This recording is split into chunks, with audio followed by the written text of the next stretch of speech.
Can David beat Goliath? Is the Flissa's larger tool complement enough to knock out the heavyweight that is Leatherman? I'm Zach, and we're going to find out on a self-equip head-to-head. This is the Leatherman Sidekick, and this is the Flissa 16-in-1 or 15-in-1. They're exactly the same. The only difference is the 16-in-1 has a ruler on it, and the 15-in-1 doesn't. So let's start off and just get you a weight for both of these guys. We'll zero the scale here. We're doing ounces because we're in America. 9.24 ounces for the Flissa. And for the Leatherman Sidekick, it is 6.7 ounces. So we'll also get you a measurement on them so we can get an overall length. So the overall length of the Flissa is right at 4 inches. And the Leatherman is right at about 3 3/4 inches. With these two, it's important to note that this Flissa is more of a Leatherman Wave copy than it is a Leatherman Sidekick copy. So it has more tools. This is technically a 14-in-1 and this is a 16-in-1.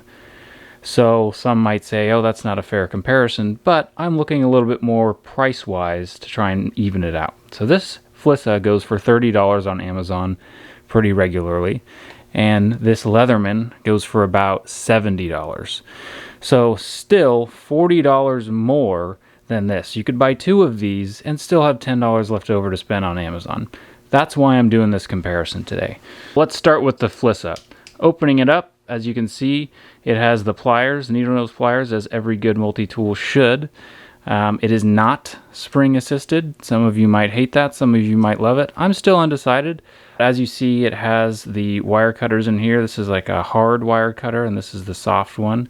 It has a wire stripper little portion in there that's cut out, and obviously the general pliers so you can grab a nut or something and tighten it down. Show you the from the front there, the tip of it. Let's move back into the accessories on the outside here. So this is your pocket knife, which opens very easily one-handed. It has a liner lock in it. All of the outside accessory tools have liner locks. It locks up nice and good. It has a tiny bit of wiggle in it. Side to side is really good, front and back just a tiny bit. I will say most multi-tools have that, but it's a good knife. I'll show you side to side with the Sidekicks in a minute. We've got a nice long wood and metal file, so that's really nice to have. Again, a liner lock for that. We have another knife, a serrated knife, which I can open one-handed. It's a little bit harder than the just general purpose knife, but this guy's good for cutting rope or scaling a fish or something like that. And then finally we have the saw, and a good size saw, great serrations, nice and sharp. So moving to the inside, on one side we have a driver, bit driver. So just a normal bit driver, which you can swap out. If you have normal bits, you can just throw them in there. We've got a flathead and a Phillips, which is perfect, just what you need. It does have this really cool lock on the back. As you can see, it's just a big bar right here that's going to slide into a notch. So when I push it back, it clicks in. It is super solid, and you just press down right here when you want to put it away. But this driver is super nice. I can make it super long like this and get into decently good places. Again, we'll test that, but just want to show you straight away that it does have the drill driver. Let me get that out of the way, and we'll move to the other side. So in this other side, we have several things. We've got scissors, we have a flathead, and we have a small flathead as well as a can opener / bottle opener. So all great. All of this is stainless steel, by the way. It actually does not specify. Flissa, I could not find exactly what stainless steel they're using, but that's pretty typical with lower end brands. They just don't put their steels for whatever reason. But that's just to show you everything that it has on that side. With the Leatherman, again, we have the pliers, all stainless steel. This is 440 HC is what they have it marked as, but it does not have that removable hard wire cutter is what they call it in there, but it does have the little wire stripper portion, wire cutters, needle nose pliers, regular pliers, and then moving down, and again, while it's open, let me show you, it is spring assisted, which very nice spring, it's lasted forever. Let's move back to the outside. So there's your knife. I will say the opening of the knife is ever so much easier than it is with the Flissa.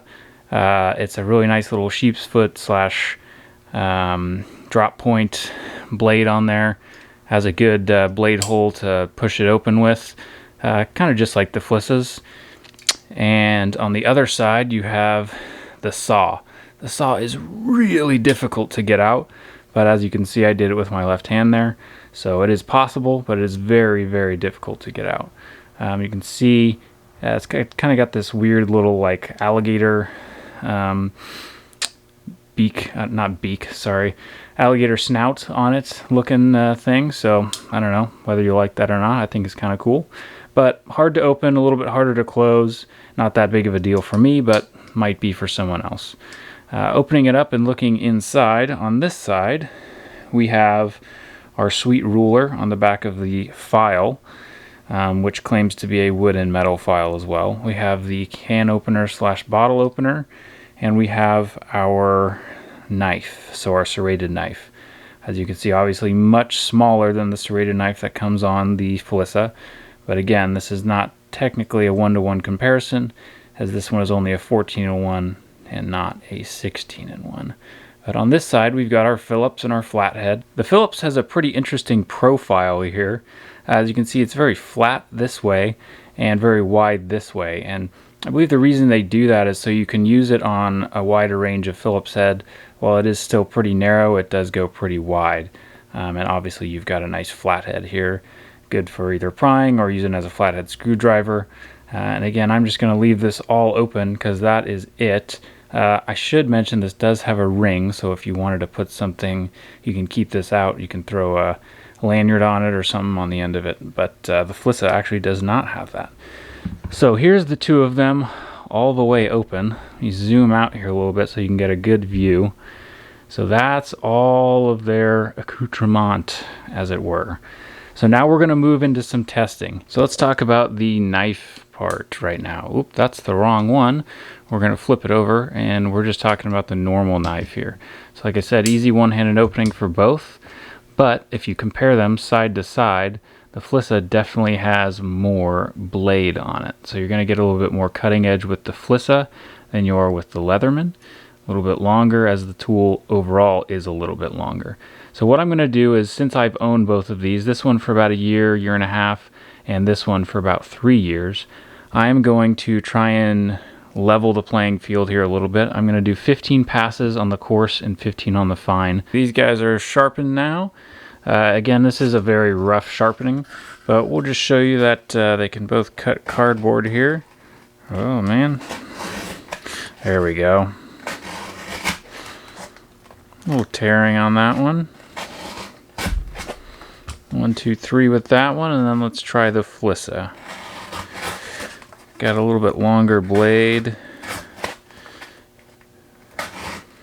Feels very similar, but they'll all cut that. And let's see how nice and easy it'll go through this twine. So just going like this, giving a little pull, cut right through it.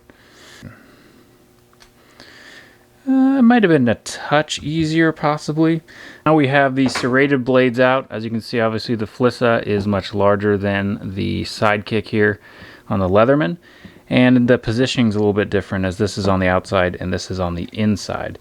Should be noted that this is just a friction lock, so I can just push it back in. It is much harder to get out than the Flissas. Obviously, like I said, this is on the outside, so it's a one-handed operation. This one definitely takes 2 hands to get out. So, closed up, we're going to try and just cut through some kern mantle rope here and see how each of these perform. We're going to start with the Flissa with that big blade and just cut a little bit off here.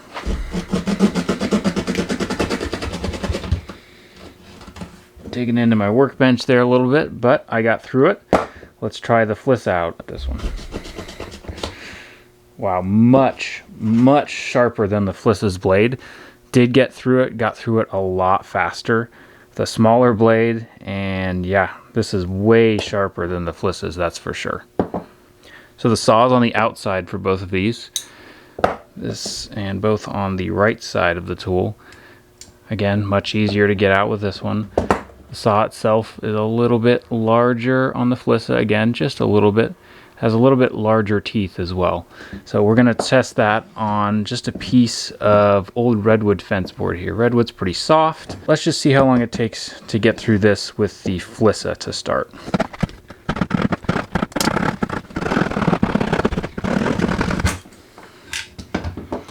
All right, through it. Definitely took some effort.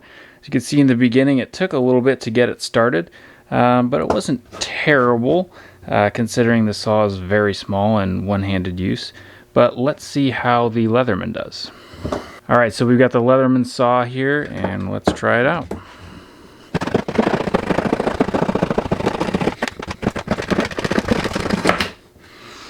Okay, all said and done, cutting difficulty for both of them, I would say, is very similar.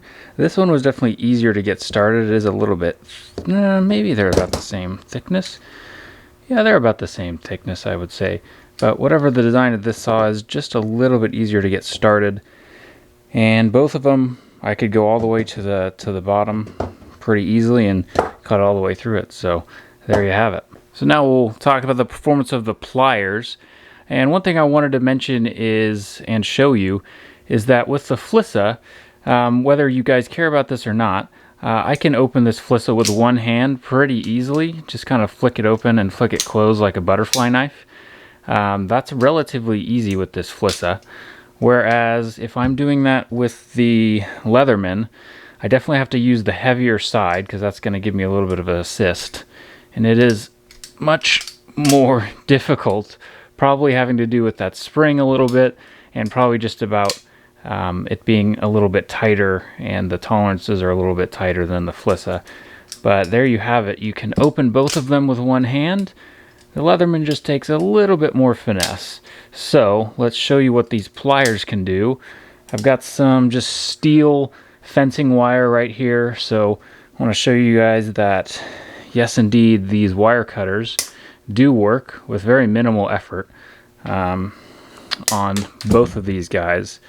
So very minimal effort from both. Makes good clean cuts with both. And then I want to show you that they both have the ability to wind up some wire here. So that's the Flissa. I can get it out. Makes a pretty tight coil. Let's see what the Leatherman can do. The needle nose portion of the Leatherman is slightly thinner than the Flissa. So I would hope and expect for a little bit tighter coil. And there you have it. Leatherman on the right, Flissa on the left. And the Leatherman can do just a little bit tighter coil, so maybe a little bit finer work with the needle nose on the Leatherman. So both of these guys have very similar jaw openings. The center opening is pretty much exactly the same. As I said before, the needle nose is just a little bit different. They're pretty much the same. So working on a little 1/4-20 bolt here, that's going to work just fine. You can even use your needle nose at that point, and do some fine stuff. Then we have a 5/16 here. Show you how that fits in the jaws. And then we have an 11/16. So that's where you're getting towards the very edge of your jaw size. You might be able to fit a 3/4 in here, maybe. But what's nice, obviously I have the spring with these, whereas with these I'm going to have a finger in, and I'm going to be grabbing and moving with my finger to readjust, just like normal pliers. So not really that much of a big deal, but they will all fit within here, obviously, and you'll be able to do some good work with bolts and nuts if you need to. So I have a couple items here with some Phillips head screws, and I just want to see if both of these can get at them. So this is an old Hedger from Black & Decker, and I want to see if I can get at these screws. They're very old, they've been in there a long time. And yeah, no problem with the Flissa. I got at that screw right there. This one is at the exact same depth, exact same opening. Let's see if I can get at it with the Leatherman, which I can. No problem from both of those. Then we've got a deeper inset screw, and let's see if both of those can get in there. And yep, sure enough, I can get it with the Flissa, no problem. Turn in that Phillips head. I'm going to push it all the way back down where it was. And I'm going to try it with the Leatherman, see if that Leatherman will fit in there. And sure enough, Leatherman fits in there, no problem. So moving on to a little bit finer screw work on this old tape measure I have. And let's see if we can take these screws out. No problem for the Flissa. With that nice Phillips head on there, taking it out and put it back on. And moving on to the Leatherman. Let's see. And sure enough it does. Because of that profile, I can still get at these very small screws on the back of this guy. So moving on to the flathead for these guys. As you can see with the Leatherman, we've got two options. We've got a bigger thick flathead here, and then on the end of the file is a finer flathead. And with the Flissa, we have three different options. So we have the one in the bit driver, we have this bigger flathead, and then we have a nice, tiny, fine flathead. So we'll try just the normal flathead here and see if we can use it on the back of this old chalk line, which I'm sure we can, no problem. Boy, that was tight, but works no problem. Flathead can get at that. Let's try the normal flathead, the big one. Yep, no problem for this guy. And then we're going to try this again with the flatheads and see if one of them can get it. So we'll go to the finer flathead on the Leatherman. See if I can get a purchase on this little Phillips. It is very difficult. Yeah, I don't know if that's going to happen in there, unfortunately. One more try. No, not going to happen. We'll try it with the normal one. No, not really. So let me open this up to the small one. Alright, with the small flathead on the Flissa. Hopefully I don't break it. Let's see. On a loose one it'll do it. On a tighter one I think it might just... Yeah, see, it's already started to twist a little bit. Let's see if I can get it to focus. See, it's already twisted a little bit. So that's how you can tell this is a little bit cheap steel. But I do want to try one more thing. Even with it twisted, could I loosen my sunglasses? I don't think I can. Nope, I don't think it's going to work. But that's something to keep in mind is with the Flissa, the steel's a little bit cheaper and you got a little twist in it already. So I'll show you the scissors here with the Flissa as well as this ruler. I just want to make sure this is accurate. So when it's all the way together, it goes to about 7.5 inches. But if I go all the way to the end, line those inch marks up, and they are actually lined up. So you can get about 7.5 inches of measurement out of this thing, which is interesting. It has to be open like this though. Anyways, let's show you the scissors to make sure that those guys work. So they also have that locking mechanism, and they've got this spring on the back here and a super nice paddle on the back, so it's really easy to use. Got a piece of paper and it cuts nice and smooth all the way through the paper. Let's see if I can even glide cut this thing. I don't know if I can. I kind of can a little bit. But we've also got a piece of just normal Amazon box cardboard here, and as you can see, it will cut through the cardboard. Definitely not as easy as paper, but it does work. Okay, finally, I wanted to do a little drop test because here at Self-Equip, I like to drop stuff on the concrete and see if it lives. So we're just going to do a couple of about chest height drops with these guys when they're closed, and I'll open them up and do it there and just make sure that they're at least able to be dropped from a chest height a couple of times. Alright, we've got the saw coming out just a little bit on the Flissa on that first one, but no real damage. We'll drop them on the other side now. Nothing on either of those ones. We'll open them up.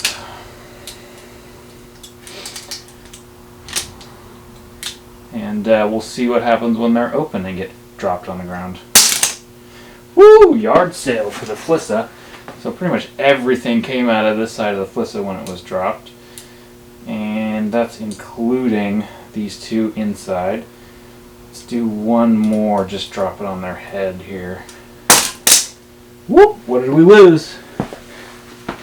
Just the bit out of the bit driver of the Flissa. But otherwise, they look okay. I'll do a closer inspection and show you guys here when we wrap up. Okay, with the final drop testing, something happened. It's not catastrophic, but with the Flissa, now when I'm opening the knife, it's a little bit more difficult in that locking bar on the inside. It kind of takes a second to come out. You can see I click it out and then it very slowly clicks out, whereas you've got the one here that comes out immediately on the Leatherman and very smooth. So I don't know if something got bent up here, if the blade got bent a little bit. I did bend it a touch just to see if I could fix it a little more. Made it a little bit better, but not perfect. So it did take a little bit of damage in those 3 or 4 drop tests that we did. So just keep that in mind. But ultimately, final thoughts, did David conquer Goliath in this one? Well, sort of, but sort of not. So obviously it took some damage. You've got the bend in the little tiny screwdriver, and then you've got that issue with the knife blade that I just told you about. Whereas the Leatherman, I don't even think there's a scratch on it, and everything worked just as it was supposed to. I think the saws and the knife blades were a little bit better on the Leatherman, but you have to think about it in terms of money as well. So $30 versus $70. Is it worth spending the $70, or should I just pay 30 bucks and maybe pay 30 bucks again in a few years if this thing breaks a few things? Ultimately, that's going to be up to you. I'm going to have links for both of them in the description. Both help the channel, just so you know. No pressure to buy, but I would definitely appreciate it. I think I would go with the Leatherman. Buy once, cry once. It's a great tool. Like I said, I've had this for 3 years. I've carried this on duty with me. And a funny story about this, I was once in a foot pursuit, and I ran after this guy, tackled him into the street, and then, arrest him later after that. But come to find out later that night when I went home, I was like, oh crap, where's my Leatherman? And I had lost it, and I was pissed because it's $70, obviously. But I go back the next day in my patrol car, and right in the bark, just before the street where I tackled the guy, my Leatherman's just sitting right there. Just like this, closed right on the bark, right on top. And I find it, and seriously, it took me a minute. So that was pretty awesome. So I've got a little bit of history with my Leatherman. I do like the Flissa. If you're on a budget, you only got 30 bucks, and you want a ton of tools that are functional and they do work, maybe not for super hard work, but they will work as a multi-tool.